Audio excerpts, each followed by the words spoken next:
Good morning to those who are with us at the Humphrey School. Good morning or afternoon, depending on where you are. For those who are tuning in online, thank you for joining us. My name is Emilius White. I use pronouns he and him, and I'm the Interim Director for Diversity, Equity, and Inclusion in the College of Liberal Arts at the University of Minnesota. Thank you for attending this event, What's Next for Voting, Still Marching Toward the Mountaintop. Today's event is both personal and professional for me.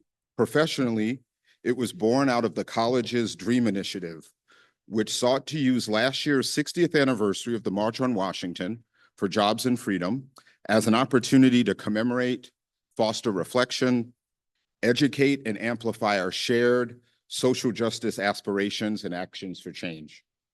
On August 28th, 2023, the College of Liberal Arts, in collaboration with Northrop and Vocal Essence, hosted a concert called Let Freedom Ring, which was preceded by a commemorative procession down Northrop Mall, which featured several community and university leaders, elected officials, and members of the general public and university community. On that day, we were joined by two individuals who attended the March on Washington, including CLA alum and barrier-breaking Deborah Montgomery, who attended as a high school student, and Regent Emeritus Josie Johnson, often referred to as the First Lady of Civil Rights in Minnesota, who organized the Minneapolis delegation to the march. When planning the DREAM initiative and the events of August 28th, I did not want our commemoration to be just limited to a single day.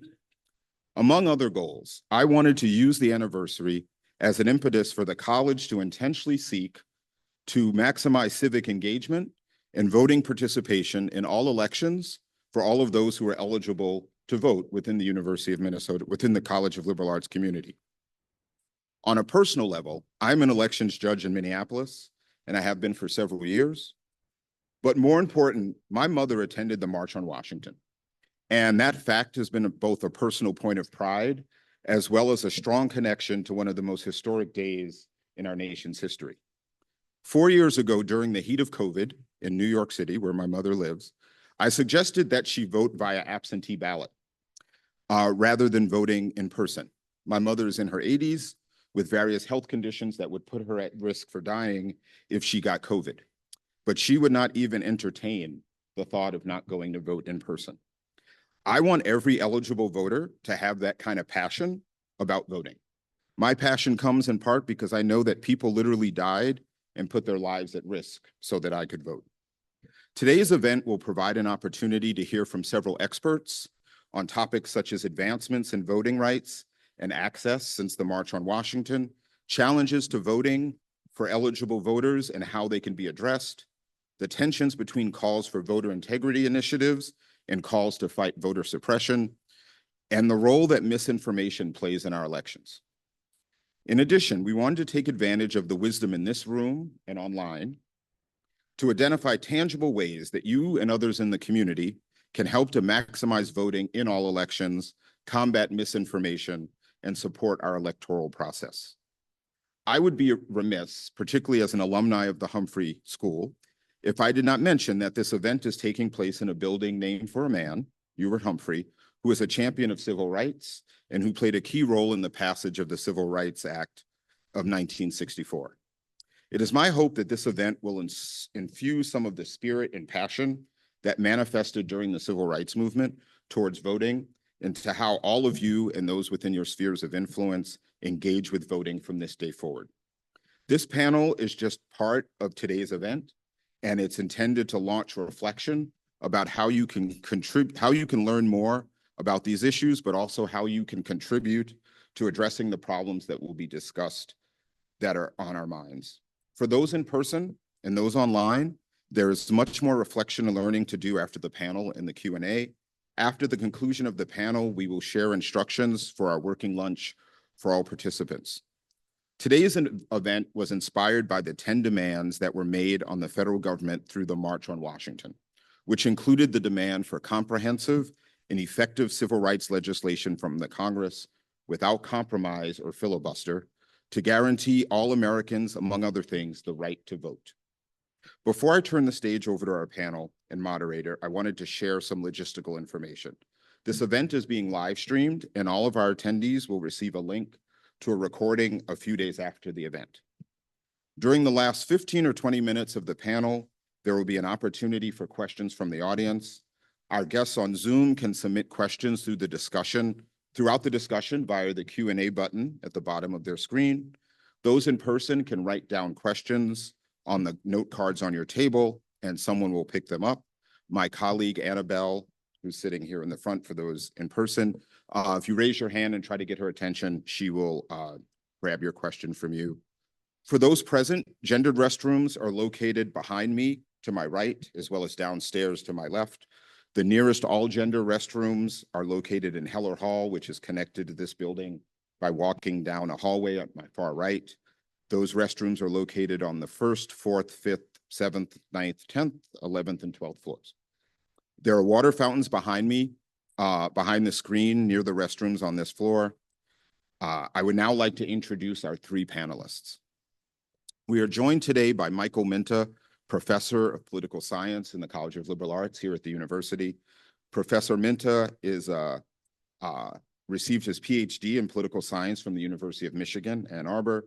He specializes in congressional politics, interest groups, and race and ethnic politics. Dr. Minta regularly teaches courses in U.S. government pertaining to African-American politics, congressional politics, and interest group advocacy. Steve Simon, an alumni of our law school, is Minnesota's 22nd Secretary of State. He was sworn into office on January 5th, 2015, and is Minnesota's Chief Elections Administrator, and pledged in his inaugural address to work with anyone of any political affiliation from any part of our state to protect, defend, and strengthen the right to vote in Minnesota. As Secretary of State, he partners with township, city, and county officials to organize elections on behalf of Minnesota's nearly 4 million eligible voters and to ensure that the election system is fair. And then lastly, Michelle Whitty, who is an alum in psychology from the College of Liberal Arts. She serves as the executive director for the League of Women Voters of Minnesota, which was founded in 1919 to further empower voters and defend democracy after passage of the 19th Amendment, which expanded votes for women. Michelle has served as the executive director since 2017 and is deeply passionate about serving voters throughout this vibrant, nonpartisan organization. Michelle, I mentioned, is a graduate of the university and the College of Liberal Arts. She has a public affairs fellowship from the Coral Foundation and has followed the proud League tradition of women serving in government, having served as an elected school board member for South Washington County Schools. I want to thank the Minnesota Humanities Center for being a partner in today's event and the planning, and particularly Kevin Lindsay, their CEO, who's going to moderate our panel. Kevin Lindsay has served as the CEO of the Minnesota Humanities Center since the summer of 2019, having previously served as Minnesota's Commissioner for Human Rights under Governor Mark Dayton. During his time as CEO, Kevin has made it a priority to extend the Minnesota Humanities Center work in support of just, curious, connected, and compassionate society to every corner of the state, as well as to bring storytelling, critical thinking, and relationship-building tools of the humanities to bear on issues such as water stewardship, for example, or the electoral system that many of us might not normally associate with the humanities. You can learn more about the geographic and thematic scope of the Minnesota Humanities Center work at their website, mnhum.org. I will now turn the stage over to Kevin Lindsay and the panel. Briefly, I really appreciate the comments from Dr. White, and we really appreciate the partnership with the University of Minnesota. Anytime that the Minnesota Humanities Center can be asked to partner with the University of Minnesota, we're always happy to do so. So with this, we're going to get started here. Professor Minta, this event, which was discussed earlier, is inspired by the passage of the 1964 Civil Rights Act and the work of tireless advocates, most prominently identified through the March for Jobs and Freedom in 1963. I know we only have a couple of minutes here for each of these, so this is a big question. Okay. What do you see as the most important legacies of the civil rights movement regarding voting rights, democracy, and civic life in the United States? Well, thanks for having me, and it's great to be here to speak with you guys.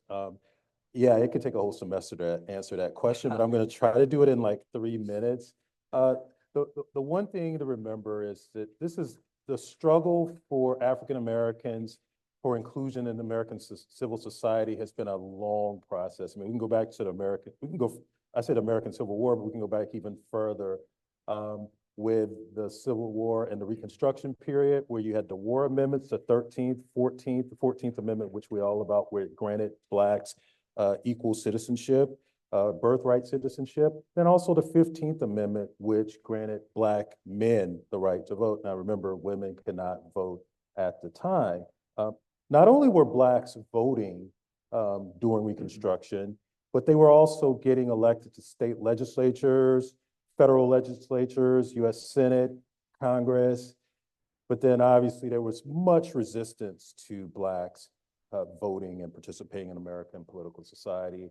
And so you have what you call the redemption, Blacks kicked out, their voting, the office holders kicked out of office, the restrictions put on Blacks and their ability to vote. And we go through this long list of Jim Crow and separation and all these restrictions where Blacks are effectively out of civil and political society.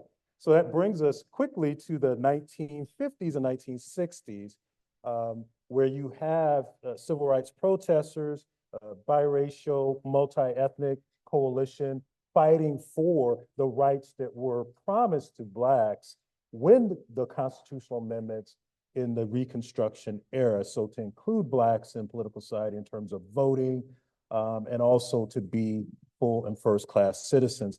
So the Civil Rights Act did a lot of things. I'll go through this quickly. It has banned discrimination in employment. It also banned discrimination in public accommodations, which I really appreciate a lot because I like traveling. I like going to hotels. I like going to restaurants. And it was very difficult back then to do it if you were Black because it is. And also it barred federal entities that receive federal funding from discriminating based on race. And so that's very applicable. I mean, many public hospitals used to discriminate. They received Medicare. That pretty much got rid of, they used that provision to get rid of discrimination in public housing. Now, the voting rights, I'm going quickly, the Voting Rights Act of 1965, I mean, what it did was many of these Southern jurisdictions, and not just Southern, but Northern too, that discriminated against African Americans. And so what it basically did was put them under coverage by the federal government, where the US Department of Justice, the Attorney General in specific, had jurisdiction to cover those states to make sure that they did not engage in discriminatory practices as it relates to voting, which you'll hear coverage or Section 5 pre-clearance. And these states, whenever they made any changes to voting laws, they had to submit those changes to the Department of Justice. And that's changed because Section 5 was effectively, in Shelby versus Holder, made it weaker. So now states don't have to submit any type of changes to their voting laws. Also, it allowed for federal examiners to come in to these states and observe elections where there might be discriminatory actions or voter intimidation. So there were a lot of provisions put in the Voting Rights Act, which also, we like to think about Voting Rights Act in terms of just voting, which it did ensure, and it also increased voter registration. There was a big gap between whites and Blacks in terms of voter registration. That gap between Blacks and whites decreased over time. There's also been subsequent amendments to the Voting Rights Act that allow for language minorities to be included in the voting rights, which includes Latinos, also Asian Americans. But one neglected feature that most people don't think about the Voting Rights Act is also allowed for the creation of majority Black and majority Latino districts, which allow for the election of more Blacks and more Latinos to the United States Congress and to state legislators. And so these type of, again, there have been various challenges to these majority minority districts. But this is the ongoing struggle, but this is the legacy of the civil rights movement and what they've done. But as you see, it's not a linear process. There's been a lot of progress, but there's also fights to suppress or disenfranchise minorities. That's a wonderful recitation for sure. Okay, I try to do it quick as I Yeah, could. no, I appreciate that. I even like the moral arc of justice needs our hands put on it, right? Yes. By Eric Holder. Definitely. It's just not just immediate. Definitely. Michelle, we know that laws regarding voting are not sufficient to maximize the participation of eligible voters in our nation. What do you and your colleagues around the nation see as some of the reasons why people who can vote choose not to vote? And what have you found to be effective in increasing voter participation in elections? Hey, 3 minutes. 3 minutes. Well, in the spirit of the day, I do want to take us back just a little bit further, back to 1920, when the 19th Amendment was passed, because I think the real thing in looking at what is effective is there's a lot of intersectionality, right, between voting, between race, age, gender, ability, socioeconomic status. And when we were working on the 100th anniversary of suffrage, and we were talking about how the 19th Amendment clearly did not provide access to the vote for all, especially women of color. And the older women of color, Josie Johnson, who was also a League of Women Voters member, I will add, said, wait. No, we voted. We voted. And not only did they vote, we had Nellie Griswold Francis, a wonderful woman who really organized the Black women, especially in the Rondo community. It was a vibrant civic community. We've got names of almost 40 or 50 women who were part of the Every Woman Suffrage movement, who did work with the Minnesota suffrage movement. While racism was alive and well, there was a working together and a partnership there. And we know those women voted in that first election. And so sometimes what we're going to see in Minnesota, you'll hear about the greater country here, but we're very different in Minnesota than we are in Georgia or other states. And because voting, as you'll know, is very local, and that it does make a difference. We've had a strong civic culture in addition to this African-American culture, which was so vibrant. We also, a lot of the immigrants at the time were Scandinavian, the women were Norwegian and Swedish and Finnish, which is all my heritage, and they could vote in their countries. So they came here, I was like, what? So they went on to just literally plow ahead when you look at what happened between 1915 and 1920. It's amazing. So anyway, I think it's important to understand here in Minnesota that civic culture has made a difference, right? In addition to the rights we have through all the fabulous secretaries of state. We have 50 years also of same-day voter registration, strong voter access here that together I think have created a vibrant space. But what we have today is this distrust of government, and we know we have to be more concerned about who the messenger is, right? Who is delivering the message? Sometimes it's not best to be me or even Secretary Simon. So I want to give one example of how we've sort of are redoing some of the work we do. For example, we're doing a big outreach for National Voter Registration Day. Secretary Simon and us and others will be in Bemidji and Black Duck High School next Tuesday for National Voter Registration Day, where we have reached out to all 600 schools. We have over 125 schools participating in our live virtual event on that day. But we have partnered with the Minnesota GOP and the Minnesota DFL as well, so that students can see, hey, we're all in this together, right? We want to cut through this partisan rancor. We want to all be in this together, and we're all going to be in it together.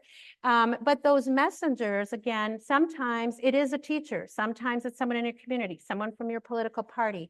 Partnerships are where it's at now. We need to work together and use our skills, our strengths, our programs to also maybe help others. In the nonprofit community, for example, another thing we've been working on is to sometimes, again, like in Mankato is a great example where they have Lead the Vote. The YMCA, the United Way, the community foundations. A lot of people think, oh, voting is partisan, we can't talk about it. No, everybody can talk about voting. You just don't tell people who to vote for or what party to be in or to belong to. So we all have to take it up a notch and realize that voting is in all of our wheelhouse. And we've done that also with our newly enfranchised voters who are leaving prison behind, no longer incarcerated, can now vote. I've been at transition fairs, interacting with people who are about to move back in the community. And if you want to know how important the vote is, you know, I leave in tears because they're really excited to bring that into their lives. So I think that, again, we work there also in those incarcerated environments with the people who are going to serve those men and women later, because we can't do it all. We're not always the best messenger. So I think to be effective, you all have audiences, use them, be that messenger. Many wonderful ideas there. Thank you so much. Secretary of State Simon, in Minnesota, there have been a number of efforts to expand the criteria for who is eligible to vote and to make it easier for those who are eligible to register and actually vote.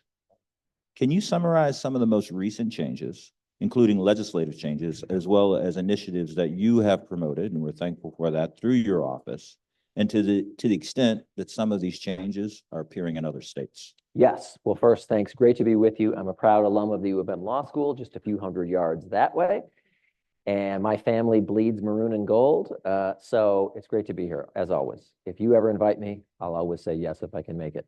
So to the question, last year was, as you may know, a bumper crop for legislative work in the democracy space. I like to say that I and we in our office are in the democracy business. It is one heck of a time to be in the democracy business. You may have heard there's an election coming up, for example.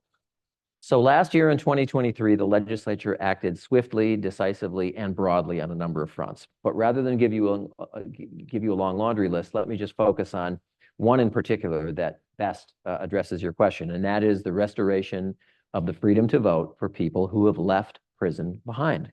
That's 55,000 Minnesotans. That's a lot. 55,000 Minnesotans who, with the stroke of a pen last year, got the right to vote back. It's a big deal. And it was the culmination of a 20-year debate in the legislature. I used to serve in the Minnesota House, so I was front and center and part of those debates over the years. And now comes a hard part. I won't say the hard part, because passing it was hard, but now here's the next version of hard, which is implementing it. How do you get to 55,000 people, some of whom have been out for years or decades and have been conditioned to believe that they don't have the right to vote? Others are just coming out. So I and we in our office have tried a multi-pronged approach. In terms of those who are just getting out, I have now visited, as of last week, every single Minnesota correctional facility. And we have talked to the folks who are on the verge of leaving incarceration.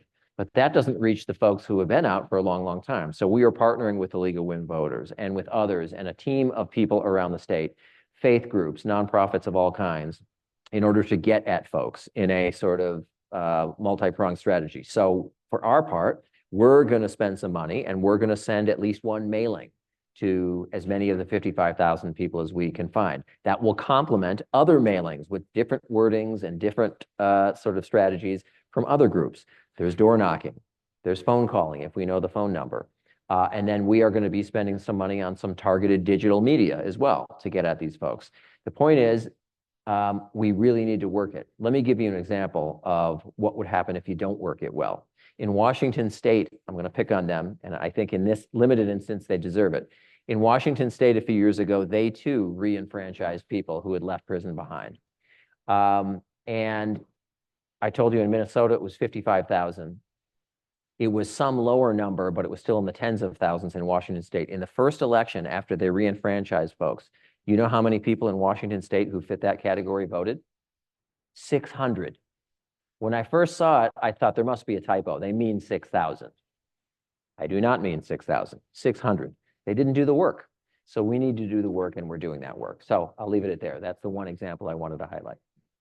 Can I ask you a follow-up question? Sure. I mean, some people are concerned that efforts to expand voting access may harm the integrity of elections and increase the potential for voter fraud. Yeah. And the example that you gave here as a former individual who did these types of cases for Ramsey County, Yeah. voter fraud, what we most often saw was an individual who thought that they had their vote Exactly right. restored, and then they found out that they weren't. And then they were threatened and oftentimes would have to do additional time in jail. That's right. So what do you and your colleagues hear around the country from voters concerned about election integrity? And why should voters in Minnesota be confident in the integrity of our elections? Yes. So let me give you one specific example ripped from the headlines, just to put an issue set with it. There is concern, widespread concern this year, about how do we ensure that people who are undocumented immigrants aren't voting? After all, people will say, and I don't blame anyone for trying to connect these dots whatsoever. They'll say, on the one hand, the legislature just enacted legislation in 2023 providing driver's licenses for all, regardless of your immigration status. And on the other hand, in the same legislative session, the legislature enacted automatic voter registration, which says that when you get or receive a driver's license, you can, under some circumstances, be registered to vote. And I don't blame anyone for looking at the headlines and saying, wait, time out. Does that mean we're going to have undocumented folks or even documented immigrants who aren't American citizens? Like my late mother was a citizen of Austria. She never became a US citizen, but was driving around Minnesota for 30 plus years with a green card and a driver's license. Well, people like my mother, legal immigrants, let alone undocumented, will they be inadvertently or even intentionally registered to vote? And the answer is no. And the reason why the answer is no is because the law says, and it sometimes gets lost in the headline, the only way that you are even put in the pile to be considered for voter registration through that licensing program is if you show proof of citizenship, naturalization papers, a passport, or a birth certificate. If you do not do that, you are not to be put in the pile that is even forwarded to our office. So we're working with the Department of Public Safety, who administers driver's license, to perfect and intensify the screening and filtering program that we have in place, double sets of eyes on things to make sure that you don't have the case of accidental, just human error. Humans make mistakes. Humans at the Division of Vehicle Services make mistakes, just like any of us. They process thousands and thousands of driver's licenses a day, and we just want to make sure that it's airtight. So I don't blame anyone for reading the news and connecting those dots, but the way the law is written, and I can assure you the way it's administered, make the possibility of that kind of mistake vanishingly small. We hope it's completely eliminated. I wanted to add Sure. something onto that. I mean, you hear these fears about undocumented people voting. Well, if they're undocumented, most likely they don't want people to know their status, That's right? That's exactly right. So it's tough enough getting people who are citizens to vote. That's right. And so this fears, there's just not much research or support to show that this is a big issue, if it is an issue at all. And may I put one Sure. finer point? Thank you, Professor, for saying that. So this is hot off the presses. In July of this year, so barely 2 months ago, a professor at the University of St. Thomas Law School, right here in Minnesota, did a study, released a paper or a study. He actually wrote an op-ed featuring his findings in the Star Tribune, so you can easily Google it. And he looked at Minnesota votes cast between 2015 and the present. 13.4 million votes cast in that time by Minnesotans. He found 3 non-citizens, 3 that voted who shouldn't have voted. Now, that's 3 too many. All of us in this room wish it were 0. But come on. 3 out of 13.4 million, that is a microscopic size of any wrongdoing. So I just wanted to add that for context. Well, Professor, let me then follow up with what you said and then what Secretary of State said. So we're having a conversation kind of across our country about voter suppression, voter integrity. And there are some folks that hear these suggestions for voter integrity, and it feels as if we're back in voter suppression land. How do individuals, and often African Americans, hear these claims of voter integrity and not have a knee-jerk reaction that really what's going on is voter suppression? Is that a legitimate concern to have? Are there just unintended consequences, or is it both? Yeah, I think definitely it's a legitimate concern about vote suppression because, I mean, first of all, it's very difficult. I mean, if you look at the turnout rates by race and ethnicity, Blacks, Latinos, even Asian Americans vote at lower rates than whites. Now, one of the things that groups have been able to do to kind of because your education, I think Michelle said this earlier, people have more education, more income, are more likely to turn out to vote. And so a lot of groups have been able to get around this by having political parties, churches, getting people to the polls. We also know the average time for African Americans and other groups to stand in line to vote is higher than most whites in most areas. And I have some personal experience of that too. I've lived in a predominantly Black area in Ohio, and this is in 2004. We had a long line, super long line. I live in St. Louis too. These long lines. Then I moved to like these suburban areas, and I'm like, oh yeah, I got to take some time because I know it's going to take a little while. It's like 5 minutes. I'm like, oh my gosh. Wait a minute. What It's world quicker than McDonald's. Oh my God. Yeah. It's like, world have I been living in? I mean, so now I just go to, I expect to be in and out in like 10 minutes or less. And so, so that's why it's troubling to see some of these, like in Georgia in particular with Senate Bill 202 with all these restrictions, like if you're in line, you can't provide food or water to people. That's to make it criminal. I mean, if you have higher, again, if the goal is to get most citizens participating in political and civic society, then you want people to go, you want to do things. And it's not like, oh, we're just going to apply, we're just not going to give water to Blacks only. No, it's water to anyone who's waiting in a long line, water and food. And so these type of things, we're having people challenge people who are voters, people who are registered to vote. I mean, look, we have and this is the thing about voting with all these type of restrictions, we have limited time in our schedules, right? There's some of us who are super motivated. We'll stand there for 2 hours, do whatever, we'll do what it takes to vote. But many people, they have very little time and they might be taking time off their job. And then so you got someone hassling you like, are you registered to vote? I'm not going to deal with this. So these type of efforts, the parties know that that it's to get past this barrier. These little barriers can make especially in our society where the elections at the federal level and some of these state level races are very, very close. These type of things. Now, political scientists will show, most of the empirical research on this will say, well, voter ID laws, some of this stuff, it depends. It's mixed because, you know, some voter turnout is suppressed in some areas, and sometimes there's no effect. But one of the things that the political side, and this is more of a methodological issue, I mean, it's hard to really capture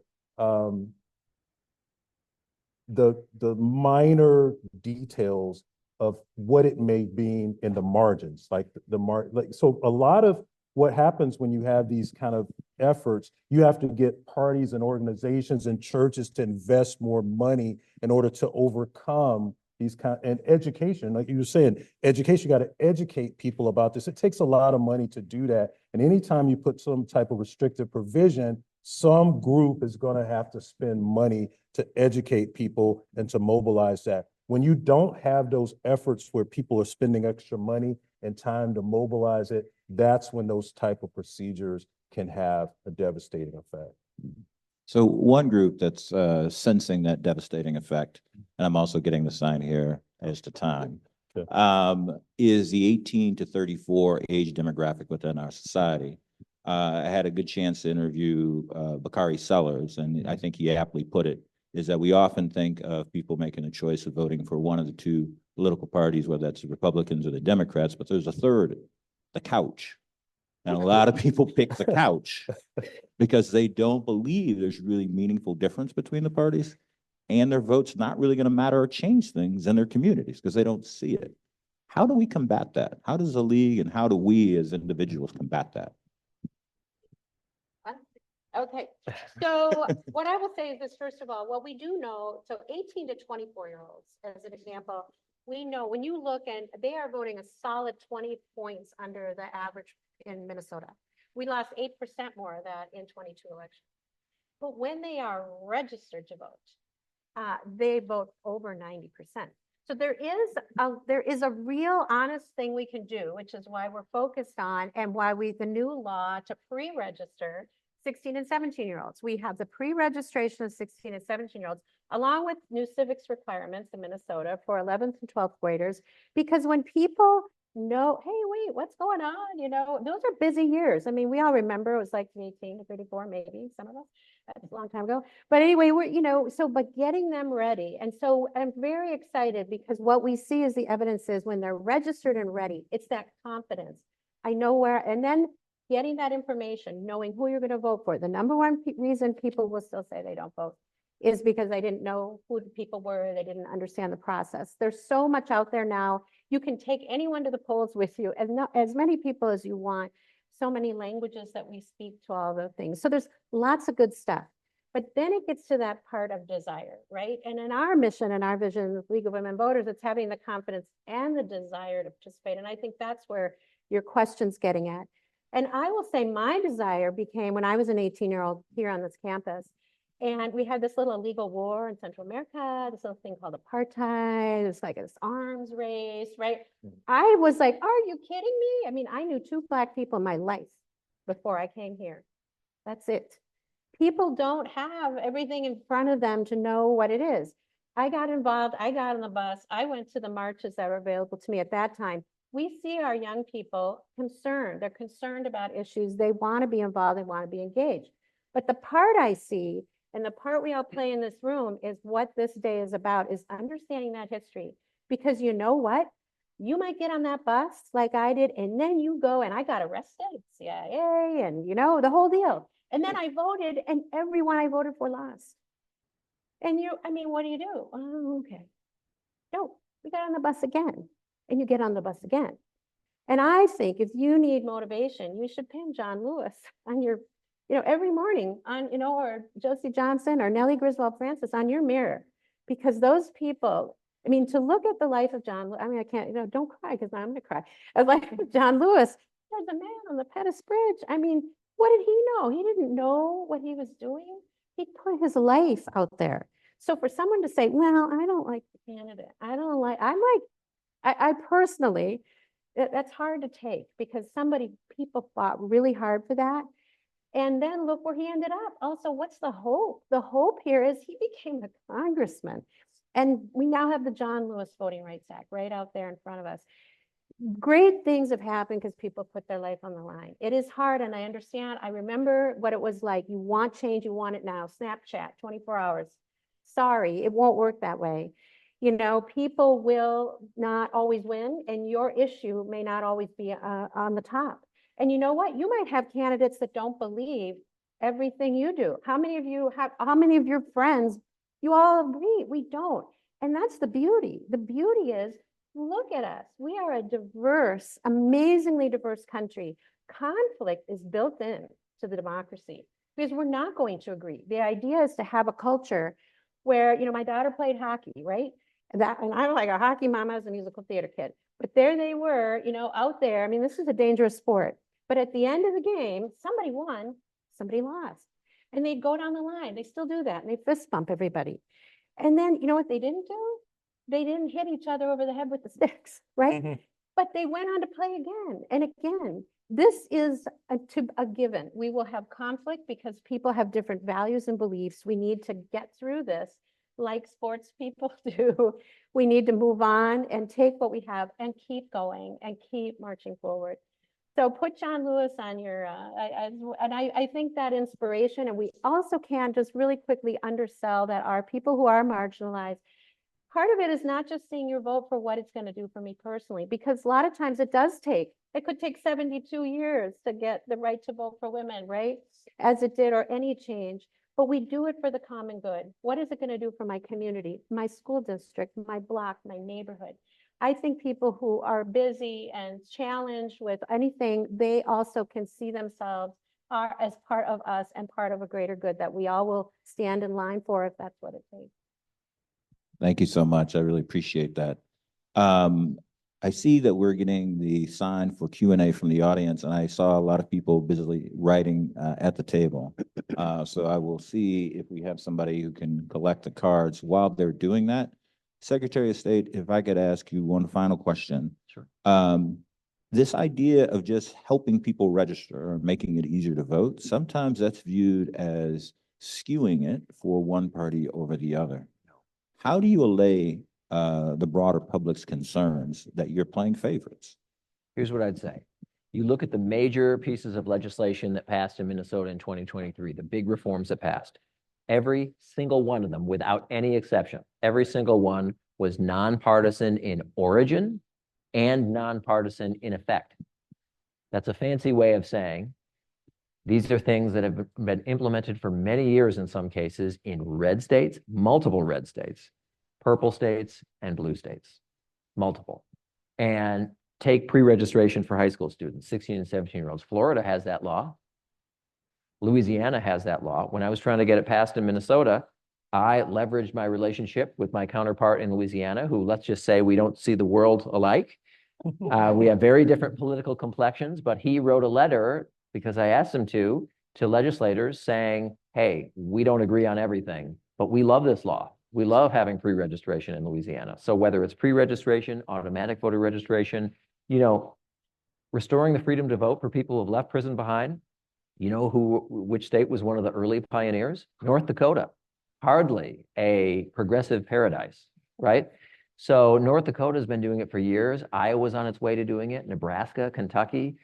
If you're sensing a pattern, it's because these are broadly bipartisan things. So I absolutely reject the idea that these kinds of reforms favor any particular political party. They do not. Okay. As the questions kind of make their way up to me from the crowd, I do want to reflect on sort of something you said, Michelle. We've had the good fortune the last 2 years to take several Minnesota teachers kind of gearing up to the ethnic studies standard down to Birmingham, Montgomery, and Selma. And I will say this summer when we were there, when I walked across the Edmund Pettus Bridge with the 60 individuals, 30 teachers that were with us, I got teary-eyed even thinking about it. So I appreciate that reminder to us is that when things get hard, it's important for us to remember back to instances in which we did have success. Okay. I think Trig is on the other side. Okay. So thank you, Kevin. My name is Trig Throughout. I work with Kevin at the Minnesota Humanities Center. I want to thank everybody for being here. We've been monitoring the questions coming in on Zoom and at the tables, and there's no way we're going to get to all of them. It's been a very engaged group, but I'm going to try to synthesize and condense a few of them over the next several minutes. One, immigration is a big issue in this national campaign, and it's also a big issue for many people in conversations about voting, as we've discussed. Several of the questions asked, what tools do we, I think in this case, the state or our county governments have to ensure voting is safe and easy for immigrants who are eligible voters? And how do maybe we, as in everyday people, best communicate to people in those communities that voting is important and feasible? So, Secretary of State, if you want to take the first question. I'll be quick. One of the things I'm most proud of in our office is that we have doubled the number of languages that we provide elections materials in from 5 to 12. And I get pushback from time to time by people saying, wait, why do we need this? Anyone who can vote has to be a citizen, and anyone who becomes a citizen has to pass an English test. So by definition, shouldn't everyone who's eligible to vote know English well enough so as not to need this other stuff? I have two answers. One is personal. I'm the son of an immigrant. I know how it works in a bilingual house and with a person who's a non-native English speaker, which is my mother was hardwired to want to read or understand technical information in her own language. She was a fluent English speaker. That wasn't the issue. The issue was, do you want her to get the information or not? And if you do, it's best communicated in her native language. I don't care whether it was the refrigerator manual or a government document. That's how she was wired, and I think that's how all of us are. Number two, this might surprise you. We have been doing some version of this, that is providing elections-related materials in non-English languages in Minnesota since 1896. Then the languages in 1896 and through the 20s and 30s were Swedish, Norwegian, Finnish, French, German, and the like. I got news for you. We aren't printing one thing in Swedish anymore. Not one. Sorry. It's just the languages that have changed. We're not bending over backwards for this generation of immigrants. That's nonsense. We were doing this for your grandfather and your great-grandmother and the like. We're just switching the languages to reflect today's Minnesota. Thank you very much. Couple other questions about mail-in voting from different angles. Some people wondering if those who feel intimidated going to the polls should be encouraged to vote by mail. Others wondering how you respond to the most recent rise in questions about United States Postal Service ability to carry out their responsibilities for an effective vote by mail service. Can I take vote by mail? Vote by mail is like the Fort Knox of voting, right? Because if you have, when you look at it, when you vote by mail, when you request that ballot and you have to verify your ID that you are in the statewide voter registration system, then when you get the ballot, there's a unique barcode to you, right? You can't stuff a bunch of ballots. You could, but they wouldn't be counted. A unique to you in a secure envelope that has to be witnessed by another voter. I mean, it is the most secure possible way that you can vote, and you could vote that way now, one of the other new laws, for the rest of your life. You could say, I permanently do no longer want to go anywhere, but I just want to vote from home. So it is so secure. And that's where we hope people will become election judges to see how that system works. So yes, mail-in voting and the security for which it is. Thank you.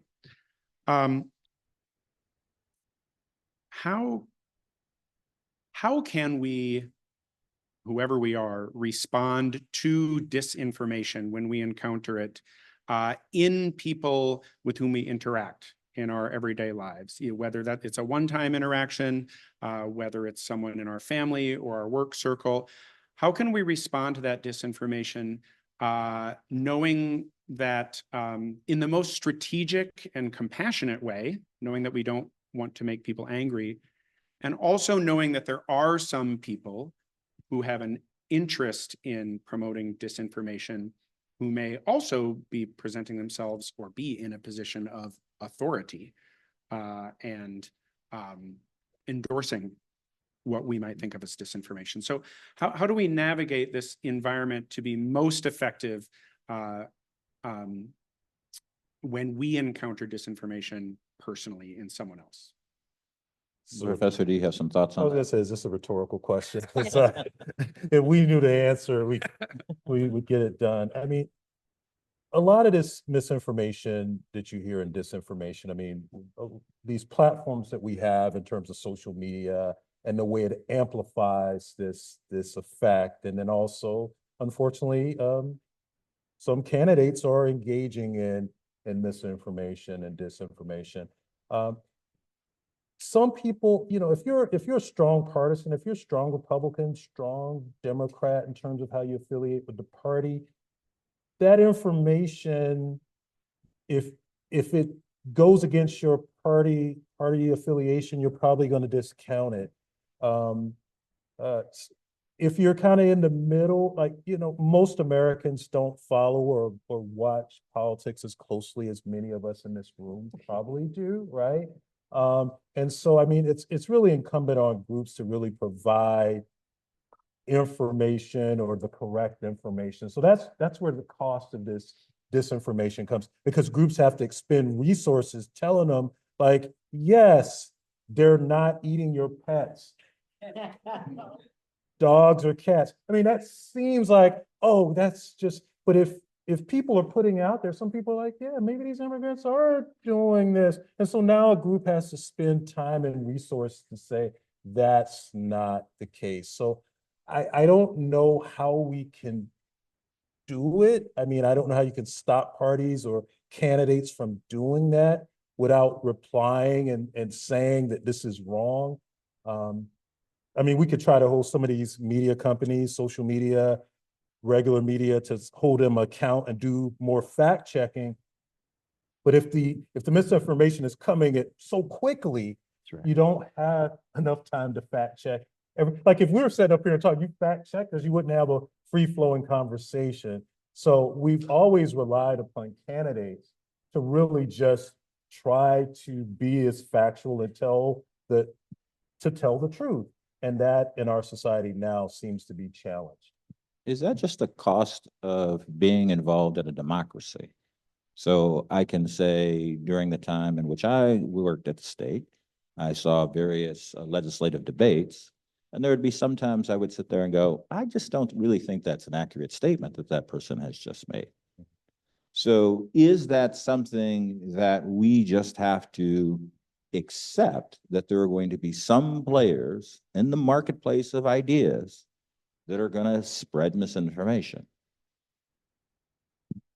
Well, could I add that Good. perhaps that it gets back to that messengers, I think, and the notion that, there's so many places. You used to go to the 5 o'clock news or the newspaper, and so for all of us, the challenge is there's no one source. We have to have a variety of sources. And you all are sources. I mean, I think I want to empower everyone in this room that, the way you prevent weeds in your garden, right? We're all good gardeners in Minnesota, is to feed the soil. We have to keep telling the truth. We have to keep saying what the facts are. We have to keep educating people. That will never go away. And I think it's harder because, like you said, there's all this disinformation, and then you want to counter it, and it's this whole piece, but we have to keep doing it. And unfortunately, I think sometimes the media covers it because it's so sensational, right? You just wouldn't believe that someone just said that, and then you're like, but we keep trying to say, well, let's teach people. Why don't you do an article on how the ballot board works and opening up your absentee mail, absentee ballot. So you all have that power to learn and educate, and I think we need to all keep doing it. Yeah, and my question is not meant to say that because some of this might exist within the marketplace, then there's no efforts that we're going to undertake to be truthful, to ask and have people appeal, as Lincoln would say, to their better angels. But some of us might feel that sometimes we're in the rain or in a storm because we see this disinformation. And maybe that's just comforting to us, for us to know that part of the marketplace deals in that, and they believe that there's an advantage to them. But we then have to go back to Dr. Josie Johnson talking about, as a young girl, going door to door with her dad, encouraging people to vote. Folks from my family in Arkansas and Mississippi, where there were poll taxes and people were putting jelly beans and asking people how many jelly beans were in the jar, and they still overcame that. Maybe that's where we have to draw strength in, quote unquote, the beloved community, that ultimately that arc of moral justice will bend toward, but we have to be putting our hands on it and being committed to the work.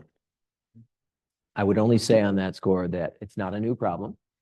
It's not just the last 8 or 10 or 12 years. Pamphleteers in the 1700s were misdirecting and misleading people about elections and voting and all the rest.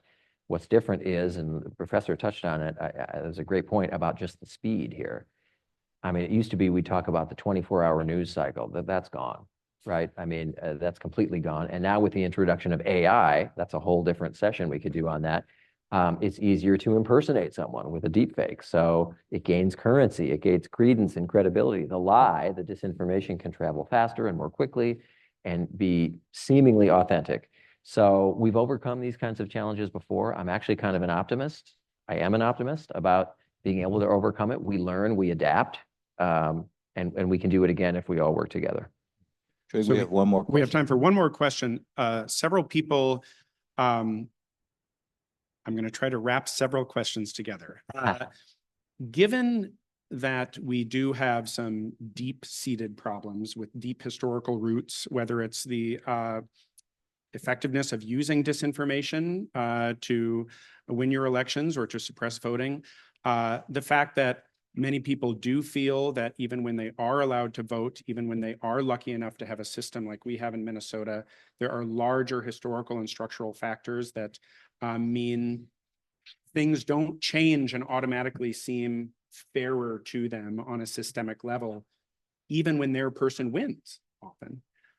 So given these deeper kind of multi-generational issues that affect the way people think about voting, what can we do in our schools, as well as in our individual families or interactions with young people, to inspire, to foster the types of skills and dispositions and inspire the types of actions that will help to make some of those longer term changes. I have We thoughts, always but try to end, Trig and I, with a really easy question. right. Well, I know the League of Women Voters has Yeah. thoughts. I do too.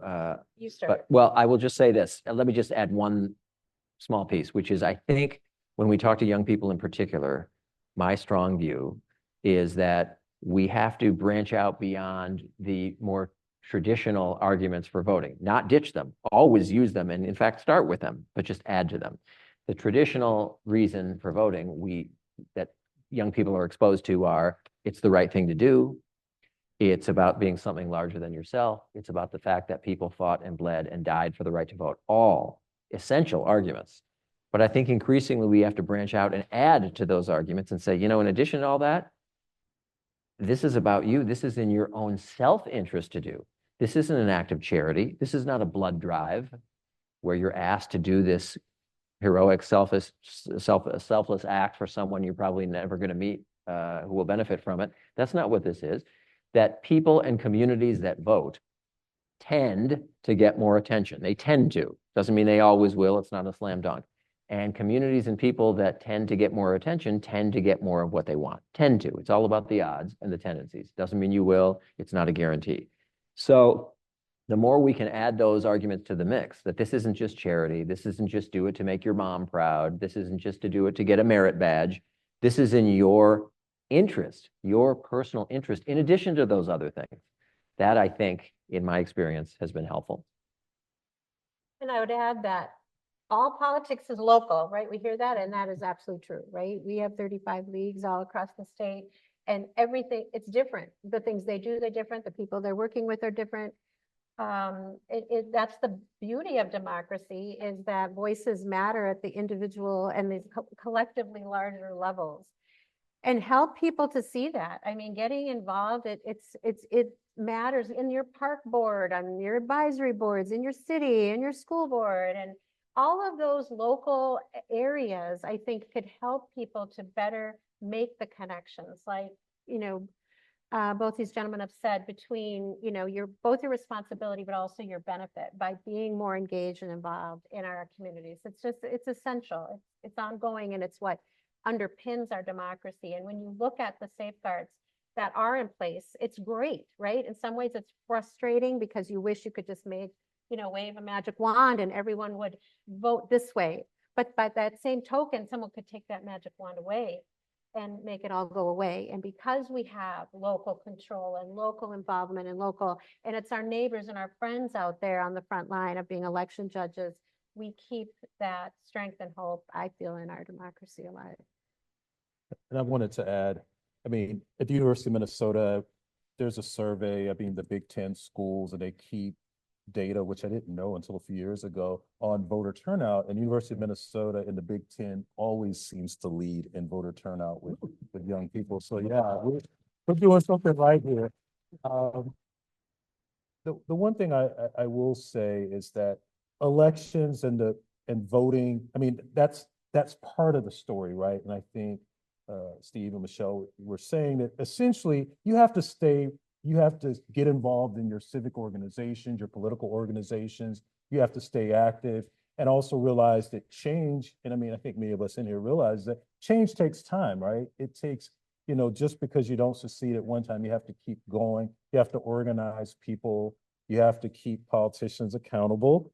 Voting is one way, but you also have to make sure that you're following what they're doing. And again, I'm not saying one person has to do it, but your group, your community needs to pay attention to what's happening on the state level, city level, federal level. But the local level, we usually can really, those decisions, we really can see how they affect our lives.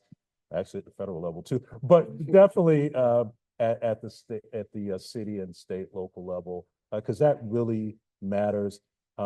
Another thing that I won't get into now, but I just want to say is that elections are part of the equation, but I think campaign finance reform, there are a lot of things that need to be done. Redistricting, Yes.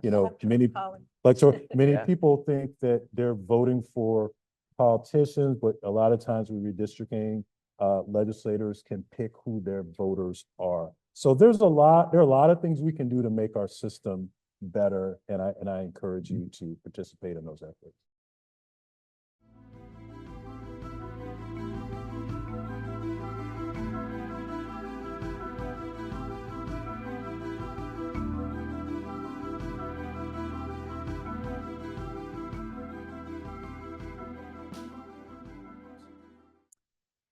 Statement by the heads of the 10 organizations calling for discipline in connection with the Washington March of August 28, 1963.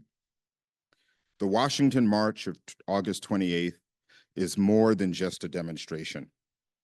It was conceived as an outpouring of the deep feeling of millions of white and colored American citizens that the time has come for the government of the United States of America, and particularly the Congress of that government, to grant and guarantee complete equality in citizenship to the Negro minority of our population. As such, the Washington March is a living petition in the flesh of the scores of thousands of citizens of both races who will be present from all parts of our country. It will be orderly, but not subservient. It will be proud, but not arrogant. It will be nonviolent, but not timid. It will be unified in purposes and behavior, not splintered into groups and individual competitors. It will be outspoken, but not raucous. It will have the dignity befitting a demonstration in behalf of the human rights of 20 millions of people with the eye and the judgment of the world focused upon Washington, D.C. on August 28, 1963. In a neighborhood dispute, there may be stunts, rough words, and even hot insults. But when a whole people speaks to its government, the dialogue and the action must be on a level reflecting the worth of that people and the responsibility of that government. We, the undersigned, who see the Washington March as wrapping up the dreams, hopes, ambitions, tears, and prayers of millions who have lived for this day, call upon the members, followers, and well-wishers of our several organizations to make the march a disciplined and powerful demonstration.